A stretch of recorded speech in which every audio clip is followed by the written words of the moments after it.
Hello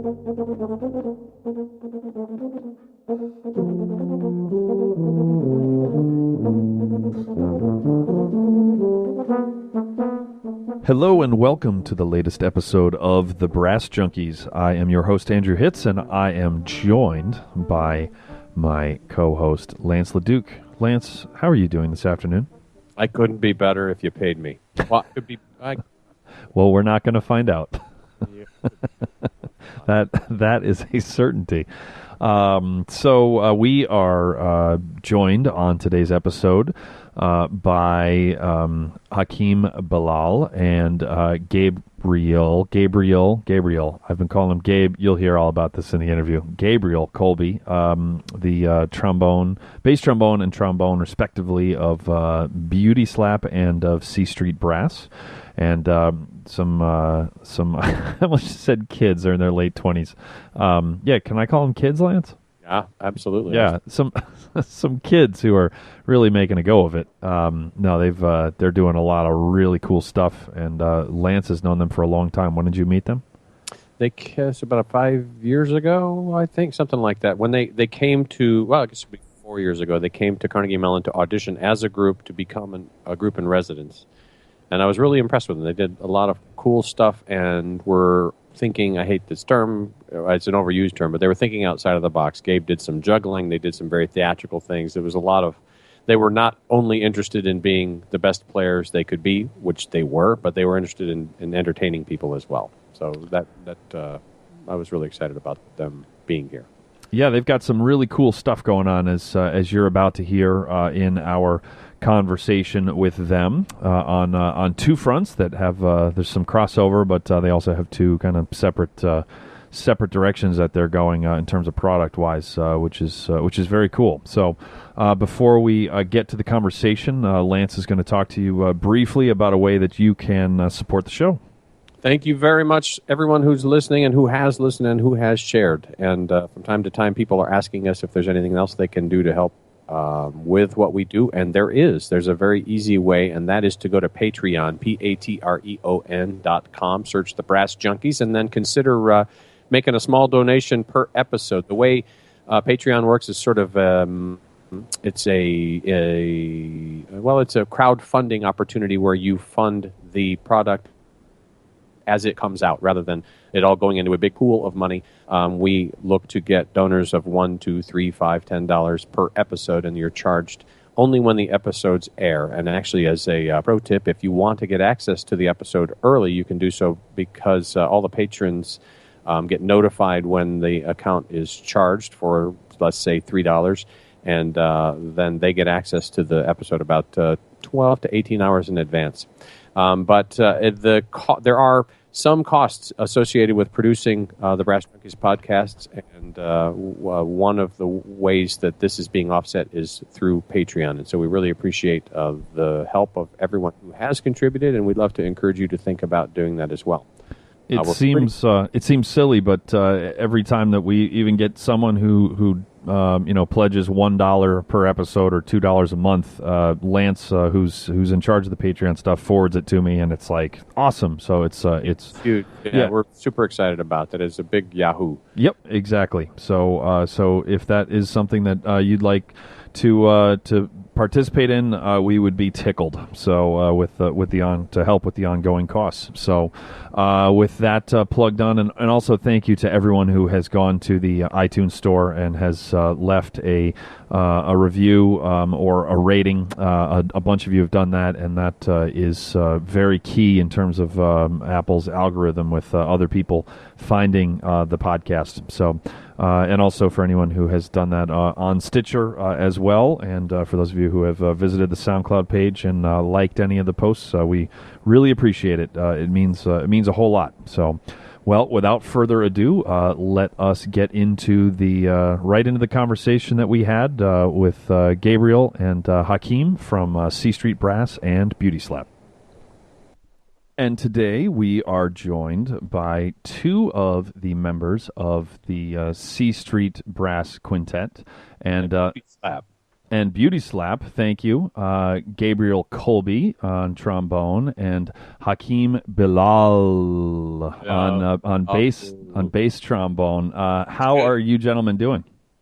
Great. We're great. We're doing great. We're over at our house. We live together, which is crazy. 2 trombones on one roof over a record store. It's awesome. But here we are, early for us this morning. Two guys in a chamber group that works all the time that are living together. Lance, what could possibly go wrong with that scenario? Nothing. That you'll never have any problem. One bed.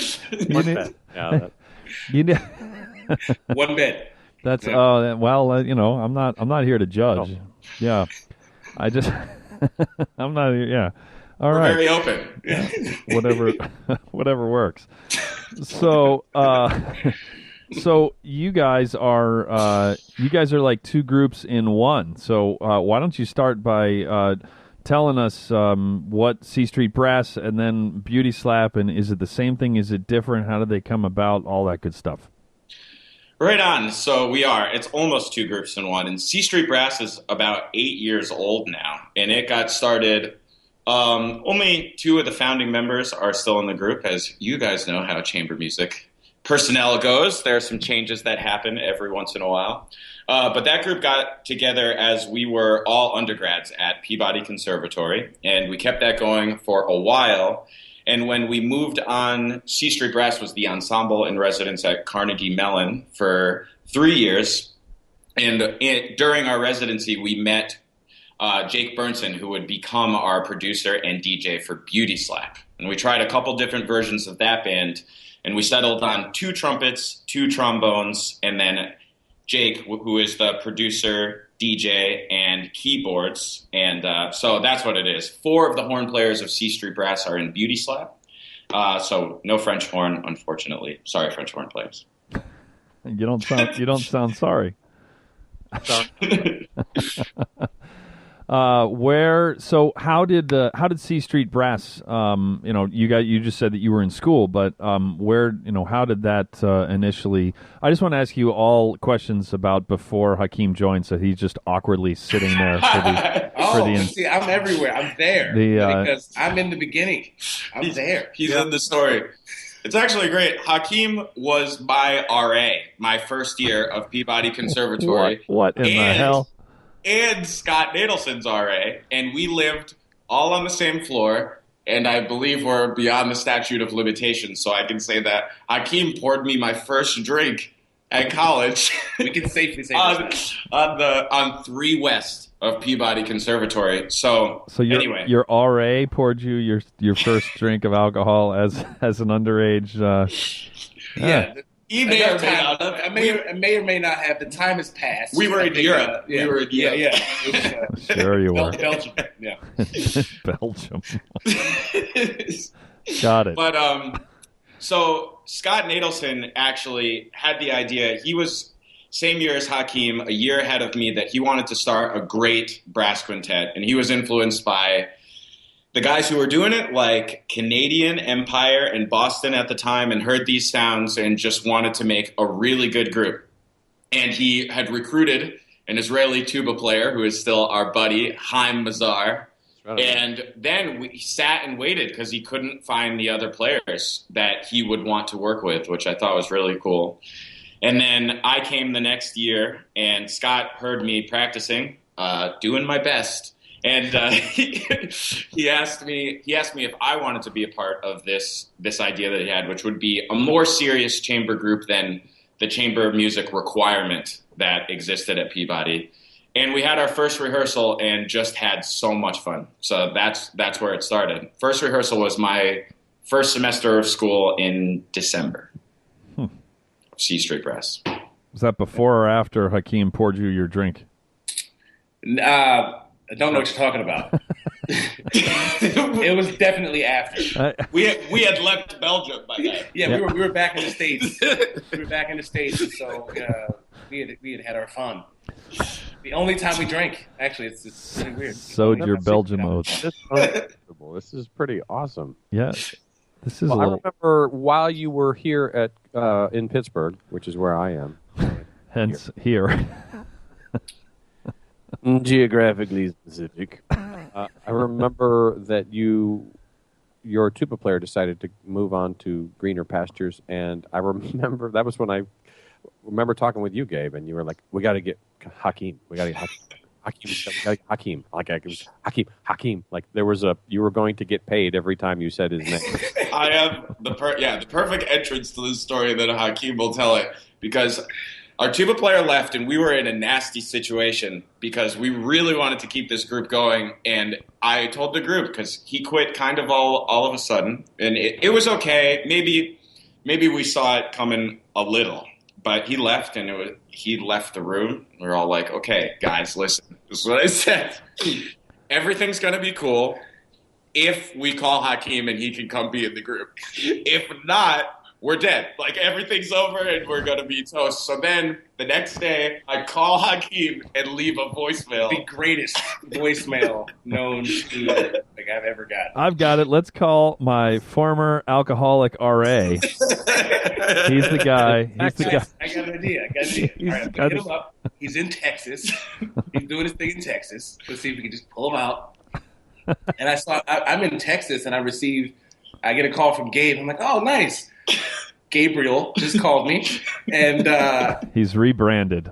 Yes, rebranded. Gabriel.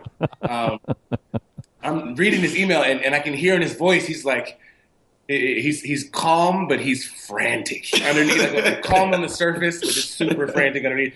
And he's like, listen, man, so there's an opening.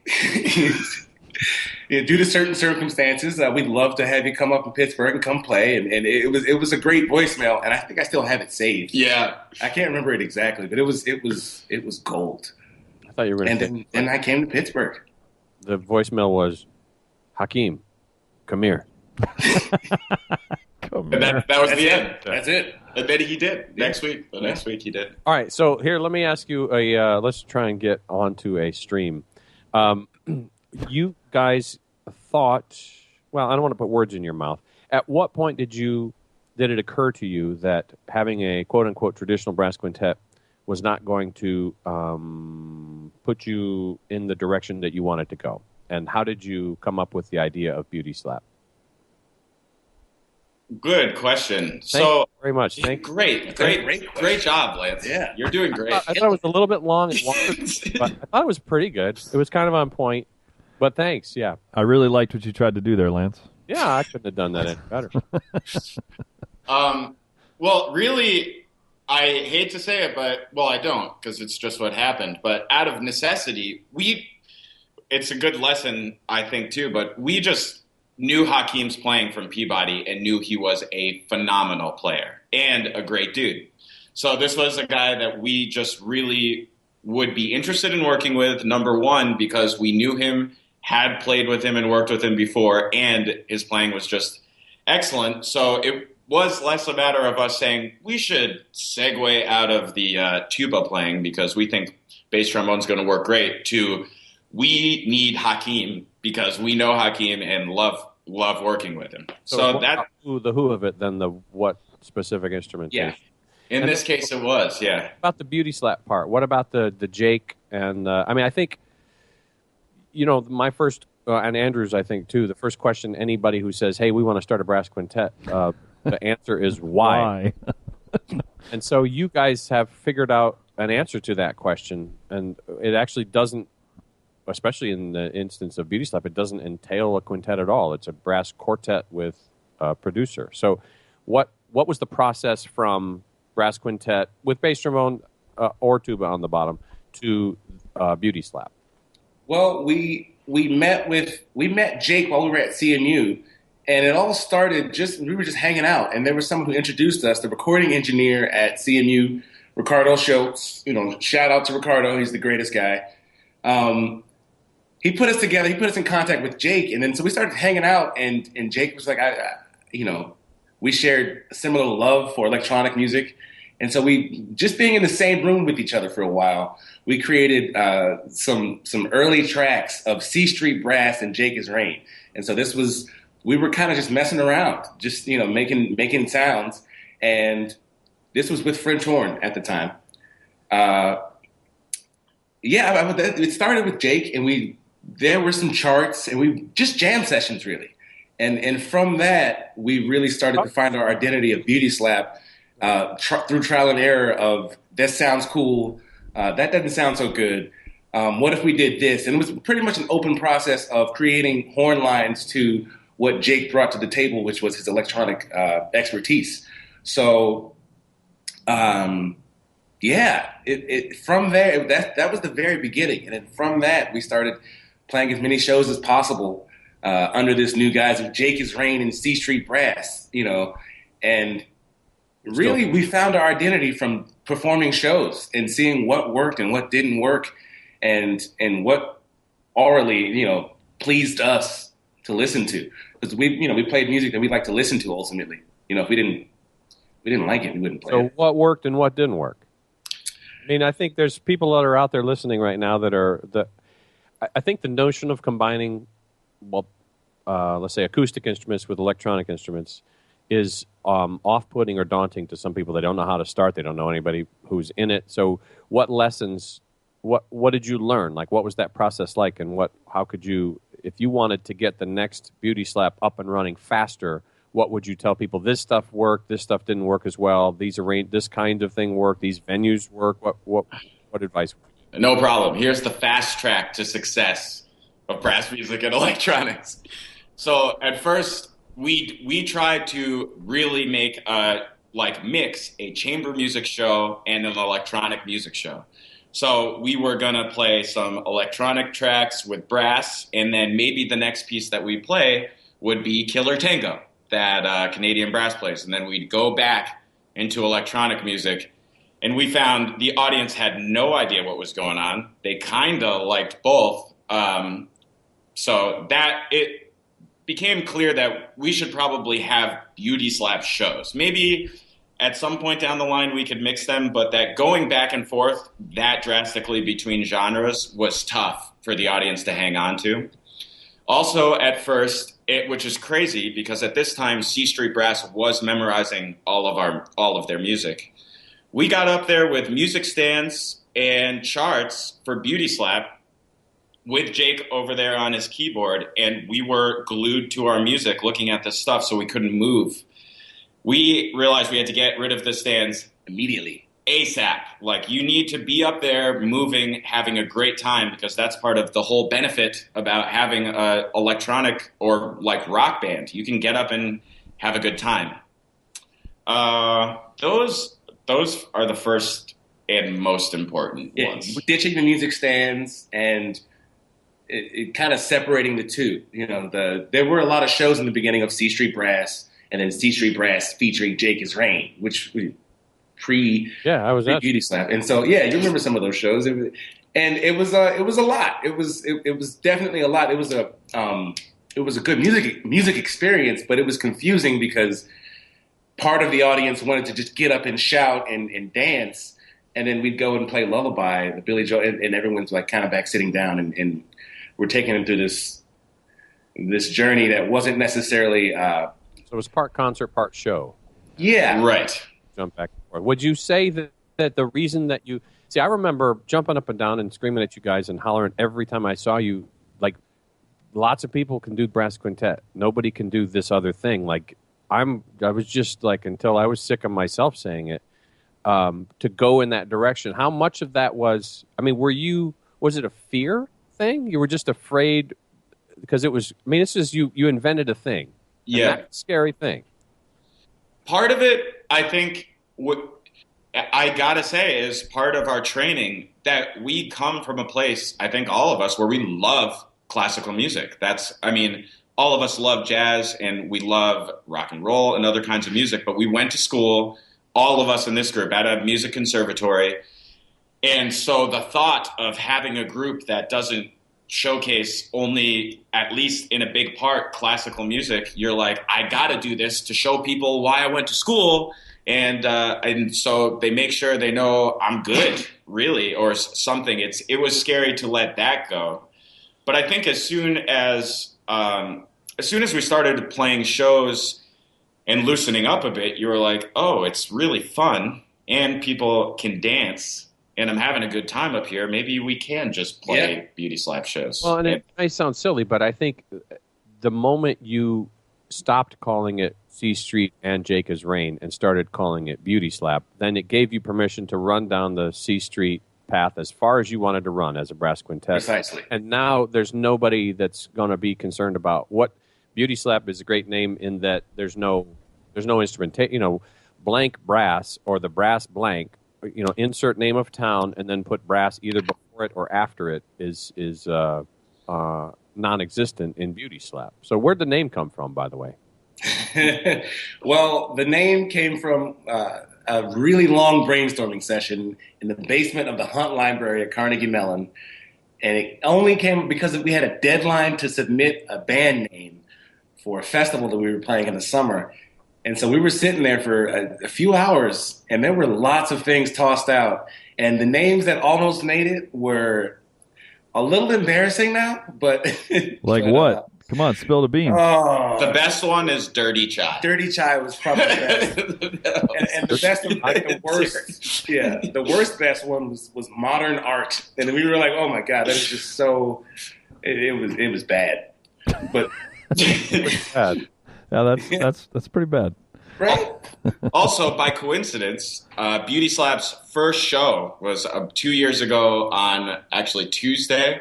And our first show as Beauty Slap, we played an event here called the Wilkins Block Party, which happens during Carnival at CMU. It's a big party for all of Carnegie Mellon. And we are playing that show today. Are you We're playing the show later today. It's our second year anniversary as Beauty Slap. Wow. What time are you playing? I won't be there. We're playing at 4 p.m. today. I would be there in spirit, but I'm at my house to drive down to that mayhem. It has not to do with you. It has to do with the fact that I'm a curmudgeonly old man. I won't even be there in spirit. So have you guys recorded? How many recordings have you done, or where are you in terms of if people want to hear this? I mean, we don't need to get into the plugs, but what in terms of a recording output or what? Well, What is your? Let me actually let's pause and back up and let's go in another direction. The world that we're in now, Andrew. Well, I came up in a very different world than the one that Andrew came up in, and the one that you guys are in is even more drastically different in that these artifacts, an album or a CD or a cassette or whatever, is less crucial than it was. You're going into a digital world, and so what output? What's your product line, I guess, is one way to ask it. Well, we have a lot of things. Everything is online. We have an EP out, which is available on all the major media outlets, your Spotify, your iTunes, and you can buy it. But we love really putting all of our music out there for you to just get, because especially now, just as the times have changed, the music recording industry and making money from a CD or an album, those days are pretty much done. And so we just, all right, let's just take a hit, put our music out there for free. Let's just get it out there and let it speak for itself. So you can find our music for free on our Bandcamp. We have a SoundCloud. We have this album, this debut EP, which came out last summer. Mm-hmm. And we're working on some new stuff with Jake coming down the pipeline. Release date to be announced, but you can find us on YouTube. You can find us. Our internet presence is growing. We're on Instagram, YouTube, a lot of videos. A lot of people, they say, "What is Beauty Slap?" And the best way to show them is to show them a video of the experience, because it's not just the music; it's the visual aspect of seeing some of the most handsome men on earth on stage, performing. And you, right next to you. And me, with these people, featuring these handsome men and Hakeem. So then the Hakeem and the Handsomes. I don't know. I have no idea. Andrew and I have been out. Well, I've been out of Boston Brass now for 3.5 years, so 4 years. And for a couple of years while I was in Boston Brass, we were making about 10% of the gross revenue that we made was coming from CD sales, because we could sell product at the table. So if that's now gone, what are your revenue streams? How does the band make money? band needs shirts? Well, we're at an we have shirts and we have stickers and but we're at an interesting time right now too. It's kind of transitional. Jake, our DJ, who does a lot of work on the creative end, is finishing up his senior year at CMU, which takes a bunch of time. But really, all of our shows have come from our reach and how many people we can bring to our shows in Pittsburgh. We've also had a lot of success at throwing our own parties. So say maybe we'll do a short set and bring other acts that we think are awesome and that people will enjoy. And because they enjoy our show, they'll come out and see it, and we can curate this whole experience and have it be a cool thing. So most of Beauty Slap, even more than, well, Beauty Slap is its truest form is a live band. It's really hard to get the experience of hearing 4 live horns in your face, which is what we are, and moving around on a CD. So the best way, and we've done it, but the best way for people to enjoy us is to hear us live. So that's where we focus a lot of our energy. We still have a lot of work to do merch-wise, and I think that'll change, especially as everyone's out of school and we can focus more on this into summer. But then what's going on? I want to come back to that, but in the meantime, let's get C Street up to date as well. So we've kind of got an idea where you are with Beauty Slap, and then in the meantime, on this parallel track is C Street. So what's going on with the quintet? Good. C Street, we were in the midst of some personnel changes for a little while, and just decided on everyone. We have one announcement that's kind of pending, but we feel really good about it and we're excited. This isn't going to air until June, in case you want to tell it to us now, and if not, it's cool. But just to let you know that we're way backed up. So solid. All right. Yeah, we'll probably still hold on to it. Great. I was going to accidentally release this tomorrow so we could scoop you, but you know. So C Street has really, by a function of a lot of work that we put in a span of 6 months while we were at CMU, we're still performing recitals and still doing residencies at school and still have a residency at Steamboat Springs at the Strings Music Festival in Colorado. But let me back up for a second. So some of the things that we've done recently we had a performance with a collaboration of a guy I think you both know, David Cutler, at La Poisson Rouge. No idea. So we did a reimagining of Rhapsody in Blue with some choreography. Our version is called Rhapsody in Purple. That was a really cool thing. It's just a great project. It was great, and we actually had J.D. Shaw come in and play. Never heard. Shout out to J.D. Shaw. It was great working with him. And this was in the midst of the horn search, so JD was really gracious to come up and play with us, and we had a great time in New York. And that was one thing we did with David Cutler.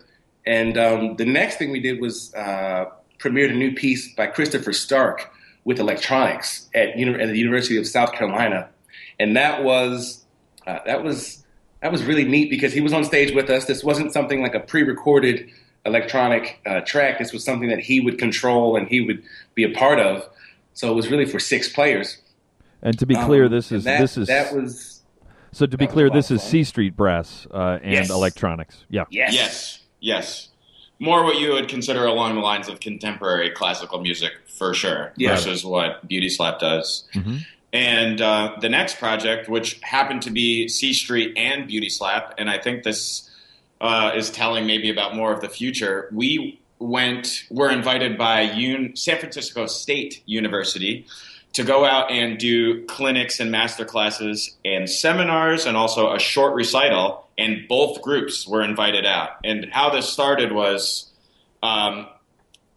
his name is Cyrus Ginwala, actually, at San Francisco, invited us out, and he wanted to have C Street Brass. And I said, I think that would be great, but maybe we have this other band that I think would be awesome for your kids to see. And he loved the idea of Beauty Slap. So both groups came out, and we ended up bringing and performing with both groups as in a mini residency out in San Francisco. And our hope is to do a lot more of that as well.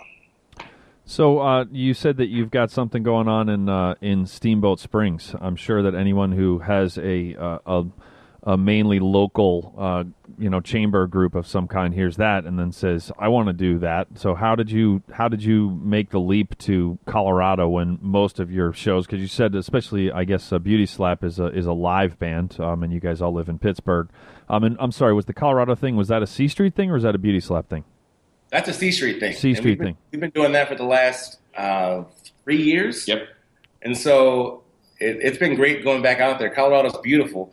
But that started from a Pittsburgh connection. The former directors of the festival they were Andres Cardenas and Monique Mead, based here in Pittsburgh. And they invited us out there the first year. And we were it was a lot of fun for us to be performing from memory and out in the community, just doing these outreach concerts for Steamboat, which is still a very small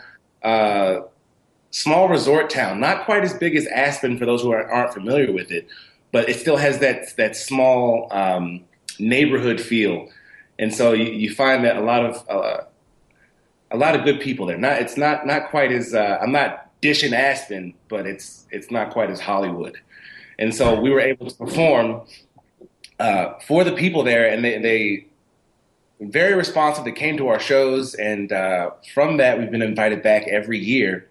And just recently, the festival underwent, I guess, a management, change in management, and I guess we can safely say we survived a changing of staff from. All that happened was Steamboat Strings Music Festival hired a new artistic director. Andres and Monique had been there for, I think, 10 years or more. And the new director is Michael Sachs, current principal trumpet of the Cleveland Orchestra. And fortunately, we got to meet him the year before he started. And I think we just talked, and he saw our stuff online and was happy with what we were doing and invited us back. So that was really special for us, especially because we love the Cleveland Orchestra, and Michael is one of our heroes. Yeah. And a great guy, and we had the opportunity. We played the BAME Sextet last summer with him, which was just an amazing experience for us. Awesome. Tremendous player. So what percentage of the time would you say you spend doing C Street stuff, and what percentage of the time are you doing Beauty Slap? Well, recently it's been heavier on the Beauty Slap. With the personnel search we were doing, it's been heavier on the Beauty Slap. It's been heavier on the That's a quote. That's a T-shirt waiting to happen right there. I would say most of our time in the last few months has been dedicated to Beauty Slap because of our performances. But C Street now is it's coming back to the forefront. It's picking up more because we just found a new horn player, and so we're getting a new program ready and getting new material ready for that for the summer coming up. So before, I would say it was heavily Beauty Slap dominated, but now as ideally we would like to have it be more even across both groups. What do you think? So C Street, I mean, it really goes in waves, and we've seen it, especially since we've been out of school. It's where the work is, and we've been getting booked a lot for Beauty Slap, and we do have these benchmark big gigs. So, for example, San Francisco State University residency was a big benchmark. So we knew in the month before that we were going to have to put in a lot of time to both groups. Similarly, coming up at the end of this month, we have a show at Carnegie, the Andrew Carnegie Free Library in Carnegie, PA, and we're going to be spending a lot of time on C Street in the next few weeks. Maybe it'll pause for a second in the action before, in July, we're going to get ready to go out to Steamboat again, so we'll have to put in a bunch of time again. And interspersed in there, we have Beauty Slap shows, so it just depends on what's coming up in our schedule. Yeah.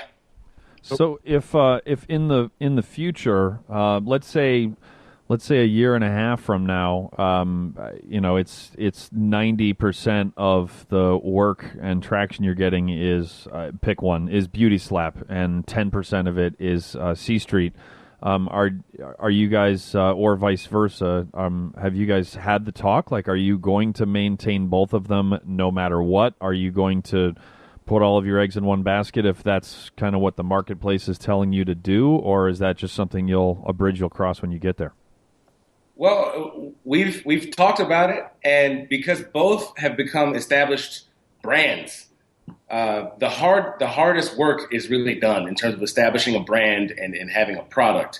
So in terms of the work that needs to get done is mostly behind the scenes. There's having both groups, they benefit each other, and so C Street, there's no group will die. Neither one of us want to see either groups fizzle out. So I would say that, yeah. I think, and we have talked about it, and all of us, I mean, we're all, I think I can say, in our late 20s, except for Jake, who's just about to finish his undergrad at Carnegie Mellon, and he's artistically amazing, great, really talented guy. Actually, so went out for a second. Neil Bernson is his dad, who plays with the Pittsburgh Symphony, trumpet player. Yes, and that's another really important part of the story. When back with what Houchin was saying, when Ricardo Schultz, this recording engineer, initially talked to us about Jake, it was like, oh, he's very familiar with trumpet and brass playing because he's been listening to his dad practice for literally his entire life. Yeah. So he has a familiarity with classical music and brass instruments that also really helped us with Beauty Slap. But back to the future of these groups, it's really tough for us to even think 5 years in the future, though we do. And if one group was getting 90%, say Beauty Slap, for us, the performance aspect of Beauty Slap versus C Street are both really fulfilling and both very different. And even if we were to be playing Easter, which we just did, as C Street Brass and bring it to a level artistically where we're having fun with C Street Brass, we would play a few recitals a year if that's all it was and have a great time doing it. So as long as the hard part, of course, is keeping 5 people on board, which anyone who's been in a brass quintet is familiar with. But as long as we have that, and right now we feel really good about all the people, we will keep that going. And Beauty Slap, I can say comfortably, the ceiling on earning potential and its viability across the world as a touring ensemble is significantly higher than C Street Brass. Also, we're aware and not, has a wider reach. We know that that's the case.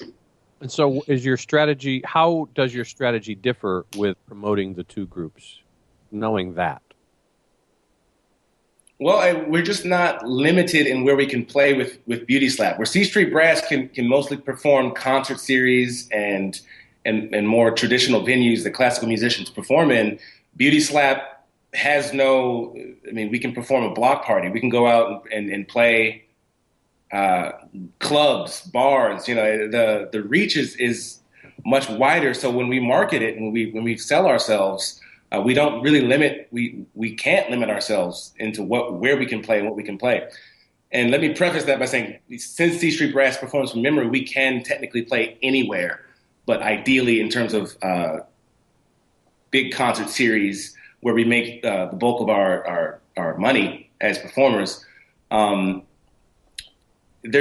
aren't as many opportunities and chances to perform as there are with Beauty Slap in terms of festivals that are a year round all over the world. Also, what's cool about having both groups, I think, is oftentimes, and again, this was what we saw in the very beginning of our group, that you'll get a band maybe that wants to just bridge the gap and have C Street Brass playing a concert series and then C Street Brass playing a club. Now, when someone has a wedding, for example, or there's maybe a corporate event and they're like, we want this like kind of brass band marching thing that maybe can lead us in, and then we want to have a dance party. I'm like, we have 2 different products that are going to work really well for each of these individual things. Likewise, when San Francisco State University called me, they said, we have a new-ish electronic music program, and we really want to get into that and show anything new to the kids that we can. We also have a wind ensemble that could use some help, an orchestra that could use some help. And I'm like, great. So we have two different things, and we will talk about them separately.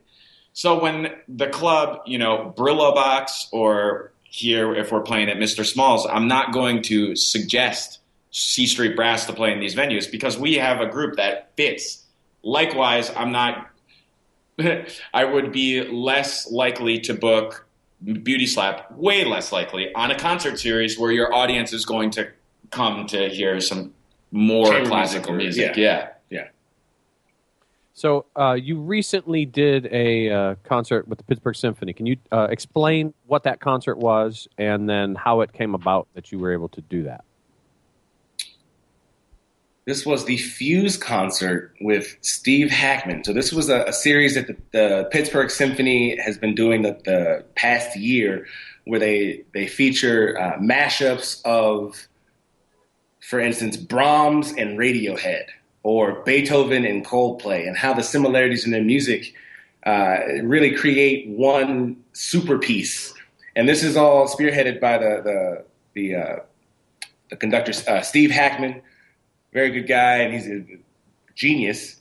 And we've been talking to Steve for a few months, trying to put together some sort of collaboration with the symphony and with Beauty Slap. And the opportunity came about to where we can perform a couple of our charts with the orchestra.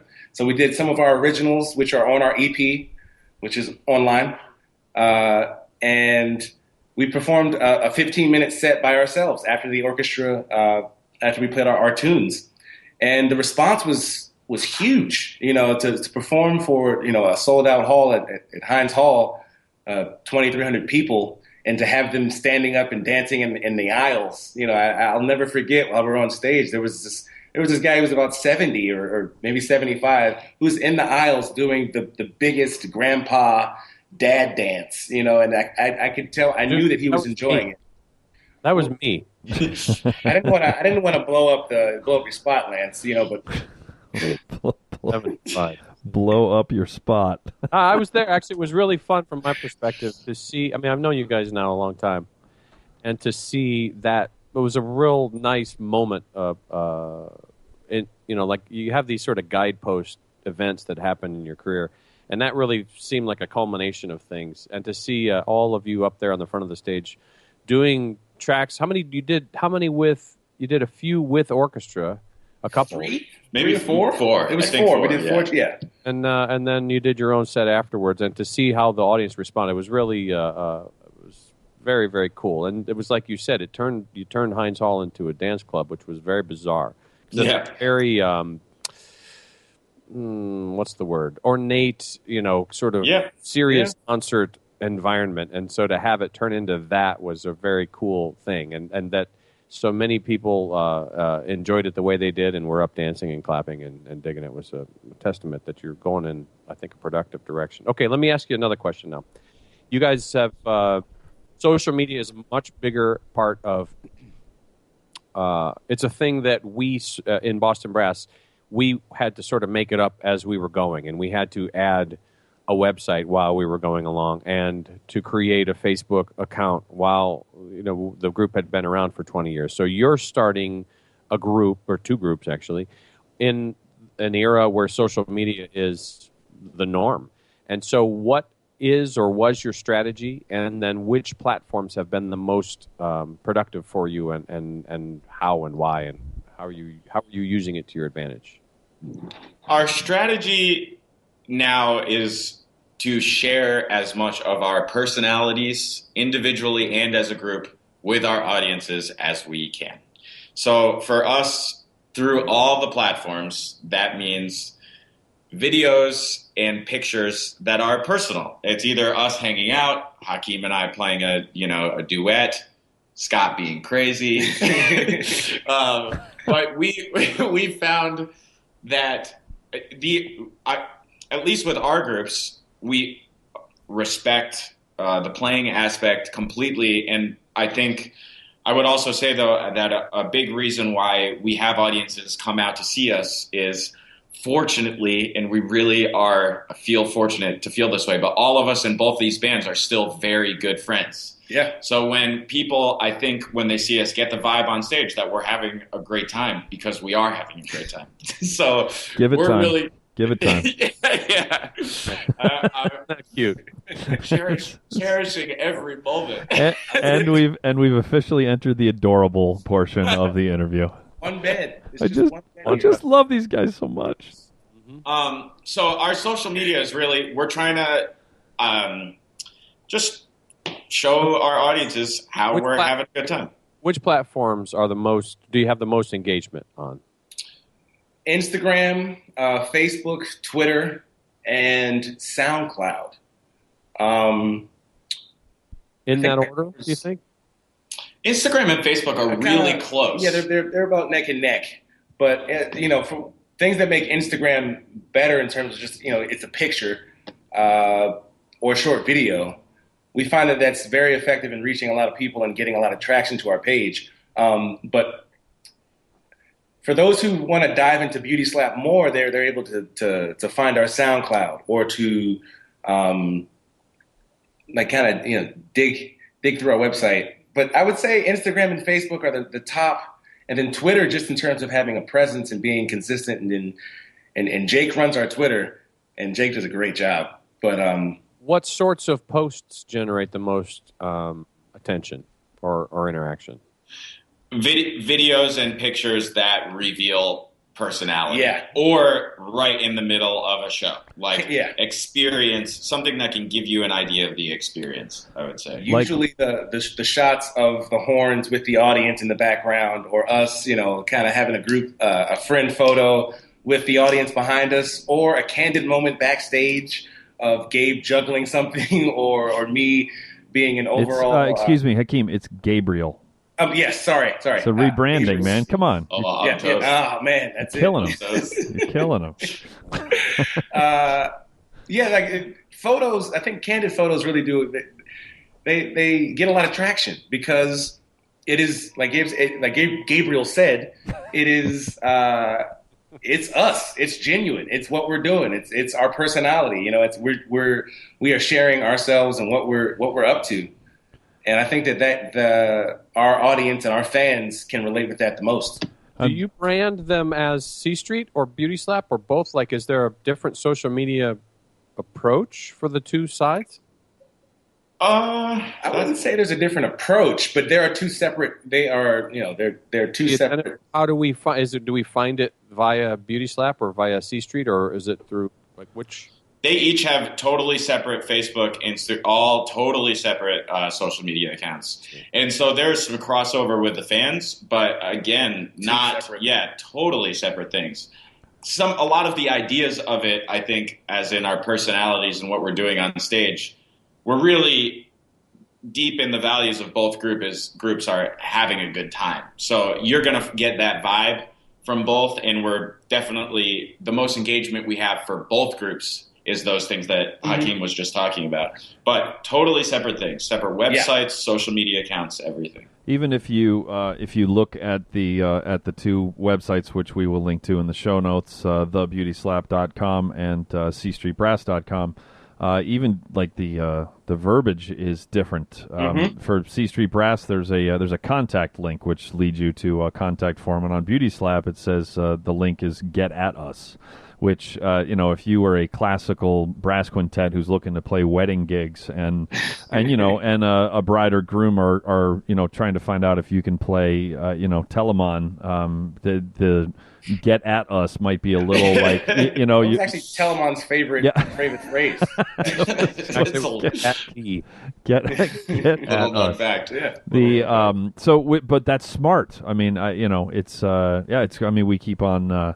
I keep busting on Gabriel for the rebranding, but and there was thought process behind that too, because he said that's his Instagram handle. I mean, it's smart, but branding is it's a easy thing to make fun of, but it's real, So you have to, if I'm looking for a classical brass quintet, then chances are, or like you said, you're trying to get booked on concert series.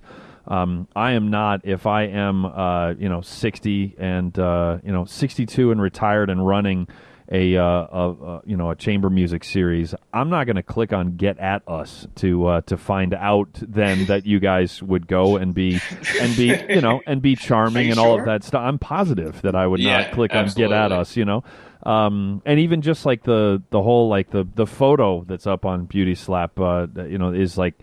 It's very the lighting is all from one side, so half of your faces are blacked out. It's a really cool and a very hip photo. And the C Street Brass one, it's not it's not conservative. There's a lot of fun shots, as you would say, but it's not weird artistic lighting, because it's like, okay, well, what are we getting here? So right. I think you guys are doing a good job. Thanks. Thank you. Yeah, hey, you're welcome. No, that means a lot to you. So but no, I think you're doing a good job of branding each of them separately. But like you said, there's some continuity there because you're the same. You're the same jackasses are in both bands. So that's one. Yeah. We got to ask him about Jens, but what else, Lance? I just want to know what's the funniest thing that's happened in one of your gigs? That's a good question. I have a good one. Is this Carnegie or? No, I was going to say Mount Lebanon with Scott. Go. The old Scott Mount Lebanon story. There's a lot of funny stuff that happens, and as you know, a lot of it's not PC, so we're going to leave, But this one I think is good, and so we were playing in Mount Lebanon. It was brutally cold. It was freezing. And we're outside playing this gig, and Scott, we're in the middle of a tune. It's like, guys, I have to go to the bathroom. Like, I have to go right now. And he's like, right after this song, I'm just going to sneak off and go to the bathroom. We're like, cool, just go for it. No worries, do it. What, do you need help? So Scott goes into an alley where he tries to go to the bathroom and sees a cop. So now he's freaked out. He's like, oh man, this cop's gonna get me, and he's coming back on stage. We didn't know there was a cop or anything. And he's giving us the signal, guys, do not talk about this. And we want to be like, we're gonna Scott. We're gonna tell the audience that Scott just left the stage to go to the bathroom in an alley. Scott is mortified coming back to stage. Everyone's funny. They shift their attention. I pick up the mic. I'm like, ladies and gentlemen, just take a moment to just divert your attention to Scott, who's walking off to the edge here to go use the bathroom. Meanwhile, the cop is like paying attention and sees everything happening. And Scott is just a different color right now. He's giving us the kill signal with his hands so bad. 86. 86. No better feeling than of your colleague. He didn't get arrested. And end of the story, he eventually did find the bathroom, but we like to kind of just run a tight ship here in Mount Lebanon. Yeah, that's the What'd you say? That's the town that Lance lives in. You were pissing on his hometown, man. No peeing in Scott. Scott. Scott. Well, he would have, but he got stage fright, so that's funny. Yeah. Same guy that can turn Heinz Hall into a dance club had stage fright because of one cop. So yeah, there's a few jokes in there that the whole audience just made on their own. So yeah. It's good. Good stuff. So speaking of stage fright and chop problems, which we weren't, but I'm a fan of the awkward segue. I'm sure you're aware of our dear friend Jens Lindemann and the well documented and pontificated on chop problems that he's been having. Like how serious their faces. Yeah, they did. They just, try not to laugh. It's because, and I'm going to say this is near and dear to both of our hearts. Yeah. I know Hakeem has something to say too, but both of us, we play in the River City Brass Band, and we were fortunate enough to get in the band. I don't know about this particular series, but when Jens was playing a solo with the band, and this was last year in September, and he got out there and really did the best that he could. It was like under the circumstances. If mediocrity is here, then it was maybe just humming, like right around that line. And you could tell though what he was trying to accomplish. And I appreciated it. Was admirable. It was. I would say, and we told him, we really appreciated what he tried to do out there. And we could see that he was going for it. But but we feel for him. We do. We pray. I get up every day, and before I even make my bed, I pray for Jens. I have a cup of coffee first, actually. That I face west because he's west of me, and Northwest, and Canada, Northwest, California at the same. And I just say a few words to Jens, and I add a few more hairs to my doll of him that's in my closet. I find just stray hairs, but it's all things. I'm just trying to help him get better. I really want the best for him. I think you should add Scott to your prayers for his stage fright. Also, I think that would. That's a different. It starts with Jens, and then it goes down the pipeline of trumpet players that are having really issues. Life issues. Yeah, top issues. Part of it. Do you guys want to? Do you want to say anything disparaging about Michael Sachs and see just how secure that gig is, or this would be a way to figure it out? New management. We can trick. Yeah. Have nothing but the nicest things to say. Just a fantastic trumpet player, but really a great person. Yeah, just a great person. Just with a checkbook. The aura that he emits is just it commands. If I have a son, I want him to grow up to be like Michael Sachs. Yeah, I might even name him Michael. Just after. Yeah. But can I just say one more time that I really do face west and pray for Jens. I do. I pray for Jens sometimes twice a day. Right. That's more than most of us are doing. Jens, if you're listening, which you're probably not, get well, buddy. There you go. He's actually on the call. You're never working in Canada again. All right. So already mentioned cstreetbrass.com and thebeautyslap.com. Where can people, what is your, so it's C Street Brass on Instagram, and it's The Beauty Slap on Instagram. Mm-hmm. And what are each of your individual Instagram handles? Because I know you guys are both huge there. My Instagram handle is Gabriel Colby. Yep. That's Gabriel Colby, all one word. Believe it or not, Gabriel, as opposed to Gabe. If you type in Gabe Colby, you will not find him. That's where he posts the videos of doing like 100 chin-ups and then playing Bolero while he screams, and then he does like 500 sit-ups, and he fits that all into an Instagram video. It's impressive. Yeah, it's surprising how much you can get in 10 seconds. Yeah. Wait, what are we talking about? Hold on. And a family show. This is for the kids. We were so close. We were so close. Another Scott Nadelson joke. Yeah, exactly.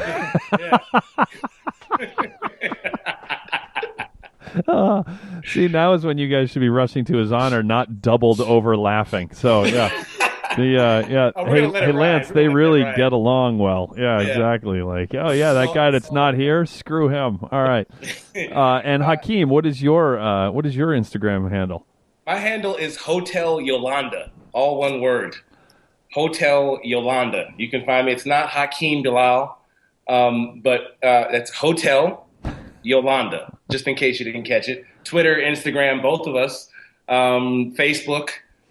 And on my page, you'll find, I'll let you figure it out. Why Hotel Yolanda? You can tell? Why Hotel Yolanda? Well, I was... it's kind of a play on Hotel California and Hotel Rwanda, and it's a lot. It's a lot going on. I'll let the there's no thought process behind it at all. I just tried to make up something, and I microcosm for hockey. So it's basically something. No thought process. You got to come up with a better one. That's just like too good of a handle. Like you need an origin story, like a superhero movie. There was a guy. He's a small boy, named. I'll work on it. His name was Londa, and I said, "Yo." Yeah. You should just say that it's like a horrible story that if you ever uttered into a microphone that neither of the groups would ever work ever again, and that's the end of it. Yeah, a lot of people were hurt. Yeah. A lot of people were hurt. Yeah. I'll roll with that. Now you sound like a chamber group. A lot of people were hurt. All right. On a daily basis. All right. Well, I think unless I'm forgetting anything, Lance, I think that does it. No, we've bashed plenty of trumpet players, so Yeah. our work is done. Yeah, well, there we go. Yeah, I'd say it's a pretty solid day for Little Brass, you know. Yeah, I like the stage fright story. That's a good one. That's a keeper. And the fact that it was in Lance's town is really funny. There's a new ordinance in town now due to you guys. Yeah. Lance wasn't there, but he was there in spirit. I was. You know, he wasn't there. I might have gone to that gig, except it's cold. Then I'd have to go outside. If it was a nice day and I could walk there, I might have gone. And it was in his house. And if We're it gonna was play. Someday. Soon that's coming. It's Someday. coming. We're on the way. when Exactly. You'll just have to wait and find out. exactly. Exactly. All right. Well, thank you, both of you, for your time, and we're excited to see where C Street and Beauty Slap head from here. So, Thank you, guys. yeah, of course. And Thank you. Thanks for having us. that does it for another episode of the Brass Junkies.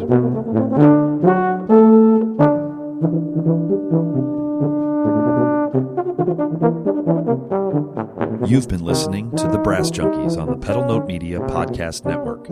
If you would like to help support the podcast in order to make more episodes like this one possible, please visit pedalnotemedia.com/donate for more details. Also, be sure to check out our latest recording, The Brass Recording Project, at brassrecordingproject.com. The Brass Junkies is produced by Austin Boyer and Buddy Deschler of the Fredericksburg Brass Institute. Executive producers are Andrew Hitz and Lance LaDuke. This has been a presentation of the Pedal Note Media Podcast Network.